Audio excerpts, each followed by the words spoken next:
Recycling Vision. Aujourd'hui, Mother abordera la 8e partie de la question sur l'environnement. Dans la 7e partie, Mother a parlé de notre manque de perception, le fait qu'on n'a pas vraiment conscience de notre participation au problème de l'environnement. Donc, je vous invite à écouter Mother pour la 8e partie. Dans cette partie, je vais à la suite de la 7e où j'ai commencé à parler de politique. J'ai dit qu'on se reconnaît, au moins ces dernières 20 années en Occident, de moins en moins dans ce qu'on appelle nos leaders, ceux qui se retrouvent par élection un jour devant nous dans un gouvernement ou comme président à la tête d'un pays. Tu entends de plus en plus d'individus dire oui, mais cette personne-là, je n'ai pas voté pour, ou bien je n'avais pas le choix, il ne restait pas d'autres candidats, ou bien oui, mais je ne comprends pas très bien, j'ai l'impression qu'il ne nous représente pas vraiment, on ne se reconnaît pas là-dedans.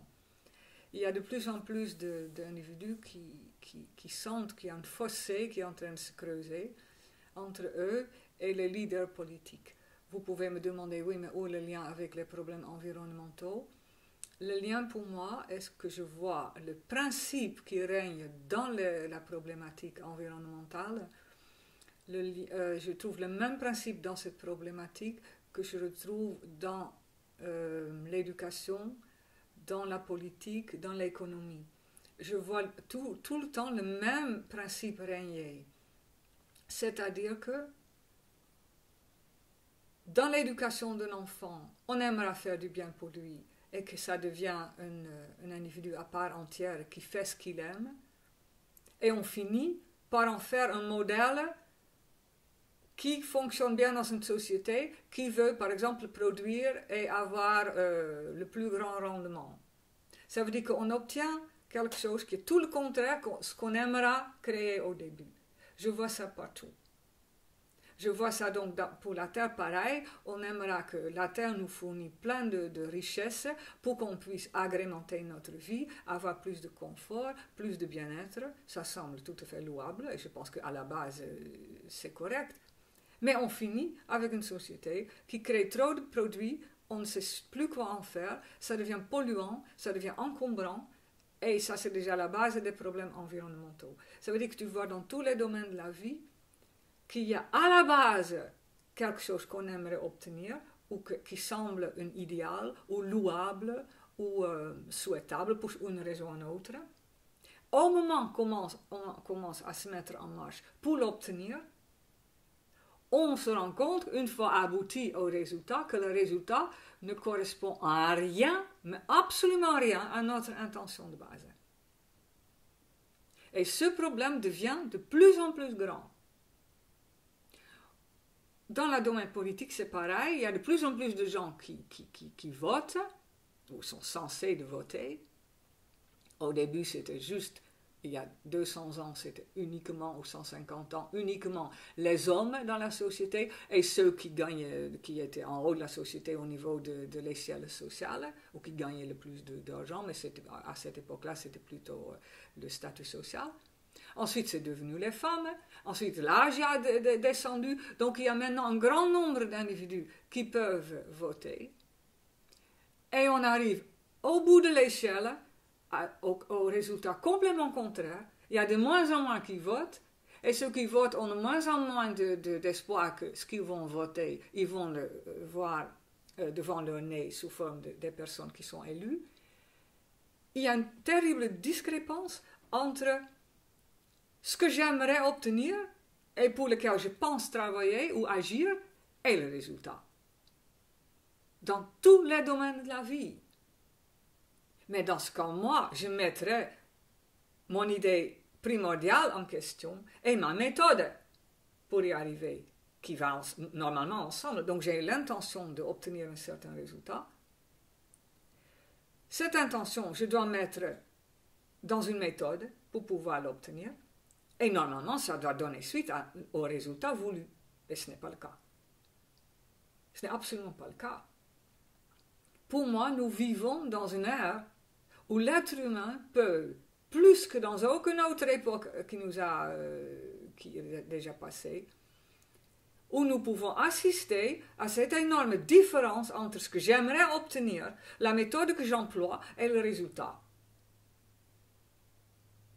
Il n'y a pour moi pas plus grande discrépance entre ce que j'aimerais obtenir et ce que j'obtiens. C'est presque comme si on a acquis à travers la science et l'argent tous les moyens qui devraient nous amener à obtenir un bon résultat dans tous les domaines de la vie. Les écoles ont de plus en plus de moyens financiers pour effectuer leur éducation. Ils ont toutes L'enfant d'il y a 100 ou 150 ans avait à peine un crayon et du papier. Maintenant, on a tout. Les machines, le papier, tout ce que tu peux t'imaginer pour éduquer, les salles, tous les trucs et les machins, je ne sais même pas comment l'exprimer. Et l'éducation a de moins en moins de résultats, on a l'impression. Parce que quelque part, le diplômé d'il y a 100 ans avait bien plus de bagages scientifiques, vu l'époque, qu'aujourd'hui. Tout le monde dit dans le domaine éducatif ou scolaire, oui, les niveaux baissent. Mais ça, c'est étonnant. Si les moyens pour y arriver montent, il y a de plus en plus d'argent qui est mis là-dedans, il y a de plus en plus de choses qui sont achetées pour rendre l'éducation plus agréable ou plus souple ou mieux. Et les résultats baissent. Mais dans ce cas, si moi j'étais eux, je mettrais ma philosophie en question. Et la méthode que j'applique. Et ça, ce n'est pas fait. Je trouve ça très étonnant. Je trouve ça très étonnant que dans la vie humaine, on semble incapable de faire mathématiquement le lien entre mon idée que j'ai au début, le chemin que j'emploie pour y arriver et le résultat. Si le résultat, et je le dis pour la troisième fois, si le résultat ne correspond pas à l'idée que j'avais à la base, il faut au moins que je retrace le chemin. Et en retraçant le chemin, donc ma méthode, que je me demande, oui, mais est-ce que mon idée de base était bien la bonne? Puisque mon résultat ne correspond pas. Ce principe entre le point de départ et mon point d'arrivée et l'énorme différence entre les deux, je trouve partout dans la vie. Et ça s'éloigne, ces deux points. Il y a un énorme fossé qui se creuse dans tous les domaines de l'existence. Et ce qui manque, c'est maintenant quelqu'un, et pour moi c'est ça la solution, le début de la solution des problèmes environnementaux. Il manque une personne qui dit, oui, mais attendez, stop la machine. Parce qu'apparemment, soit on ne cherche pas le bon produit, soit notre méthode de fabrication n'est pas la bonne. Mais obtenir ce produit et continuer à dire que oui, ce qu'on veut est bien correct et la méthode qu'on emploie aussi, c'est la folie pour moi. Mathématiquement, c'est insensé. Si j'invente une machine et j'ai en tête de fabriquer tel ou tel objet et il en sort un autre objet, je pense que tous ceux qui travaillent dans l'industrie vont tout de suite dire, bon, attendez, dans ce cas, la procédure de fabrication n'est pas correcte ou la machine n'est pas bien ajustée. Mais quelque chose qui semble si normal, si évident dans l'industrie, ne l'est pas du tout dans la plupart des autres domaines de la vie humaine. Les gens se disent, on va essayer de rendre le produit qui sort un peu mieux. Mais ils ne commencent pas du tout à la base à regarder si leur intention du début était bien la bonne, ni la procédure qui suit. Moi-même, et là je entre dans le problème environnemental tout court, je ne pense pas qu'on peut remédier à la périphérie un problème. Tu peux maintenant essayer de diminuer, de vendre de l'essence sans plomb. Tu peux même essayer de faire pousser plein de maïs pour faire une essence végétale. Tu peux inventer Pour remplacer le vêtement, le synthétique par des fibres naturelles, tu peux planter, je ne sais pas, toutes sortes de bambous ou de fibres végétaux. D'après moi, ça ne aboutira à rien. Tu vas chaque fois tomber sur le même problème, c'est-à-dire, est-ce que mon idée de base était la bonne? Parce que même si tu veux planter du maïs pour mettre dans un moteur de voiture, mais au bout d'un moment, tu dois... Le maïs a besoin d'eau, le maïs a besoin de pesticides pour ne pas être mangé par les bêtes. Ça crée d'autres problèmes sur la Terre. Est-ce que tu as assez d'eau? Parce que le problème d'eau dans beaucoup de pays devient un réel problème. Il faut préserver l'eau. Les pesticides, ça ne résout pas notre problème. Les vêtements, c'est pareil.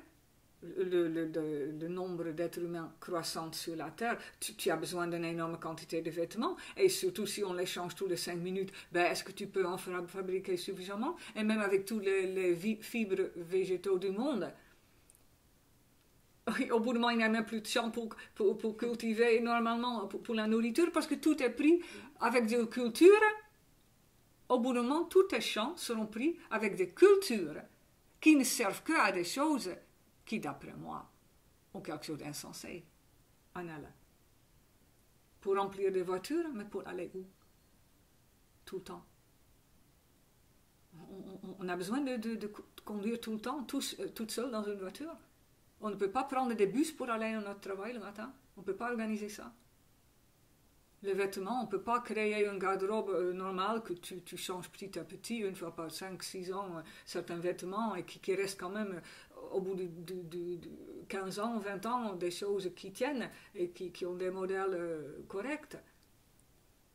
Je veux dire, ça ne sert à rien de fabriquer des choses naturelles si tu ne remédies pas à la base, et c'est ça que j'appelle la philosophie, si tu ne remédies pas à une forme de fer qui est démesurée.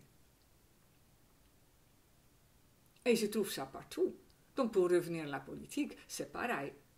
Tant que nous ne remédions pas à notre philosophie, à notre façon de voir la vie, notre vie sur Terre et notre façon sur Terre, on ne peut pas s'attendre à ce qu'on va attirer des politiciens qui vont amener cette Terre, comme par miracle, à un fonctionnement écologique. Mais pourquoi ils feront ça? Tout d'abord, ils ont besoin de ta voix. Pour avoir ta voix, il va faire ce que tu aimes. Et ce que tu aimes apparemment, c'est avoir ta voiture, plein de vêtements, voitures bien sûr qui fonctionnent à base d'un produit qui est bon pour l'environnement. Donc le politicien doit te fournir, avec son économie qu'il doit relancer chaque fois sous toutes sortes de formes, il doit te fournir les voitures, les véhicules, il doit te fournir le bon produit là-dedans qui n'est pas polluant, il doit faire que l'industrie de mode fasse à plein tube avec plein de fibres végétaux pour tous les vêtements que tu aimeras t'acheter. Mais ce genre de don, à la base, doit être corrompu. Parce qu'il n'arriverait tout bonnement jamais. Pour faire tout ça, ce que tu désires, il est obligé de truquer, de faire des marchés qui sont pas droites. Parce qu'il y a quelque chose de démesuré là-dedans dans ta demande et dans tes désirs. C'est pourquoi je dis, ne t'attends rien des politiciens. Ils sont votés malgré tout par le peuple. Et si actuellement, parce que j'ai dit tout à l'heure, oui, celui qui vote se reconnaît de moins en moins là-dedans, si tu ne te reconnais plus, et c'est ça un peu la chose qui est difficile, nous ne nous reconnaissons plus dans ceux qui sont votés. Et on dit, c'est les choses qui sont tronquées, ce n'est pas un bon vote. Moi je dirais, peut-être l'image que cet homme nous donne ne nous plaît pas.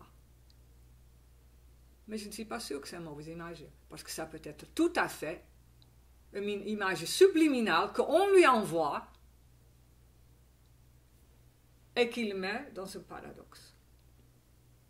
Et j'aimerais en parler dans la prochaine émission de ce paradoxe. C'est-à-dire que, est-ce que nous ne sommes pas des êtres parfaitement doubles sur Terre, qui refusent en quelque sorte de prendre conscience de notre jeu double, et qui ensuite attendent de ceux qui nous sont censés nous gouverner, qui gouvernent comme si cette duplicité n'existe pas du tout, et qui redressent la balance là où ça commence à pencher vers le mauvais côté. Ah, mais ça, ils ne peuvent pas. Impossible. Merci, Mother. C'était la partie 8 de la réponse de Mother sur l'environnement. Donc, abonnez-vous pour ne pas manquer la suite et laissez-nous vos commentaires. Nous vous ferons un plaisir de vous lire. Alors, à bientôt.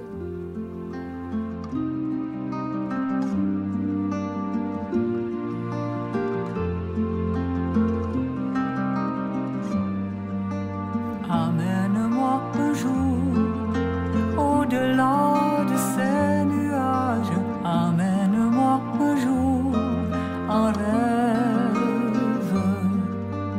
Amène-moi un jour au-dessus de toutes les vagues. Amène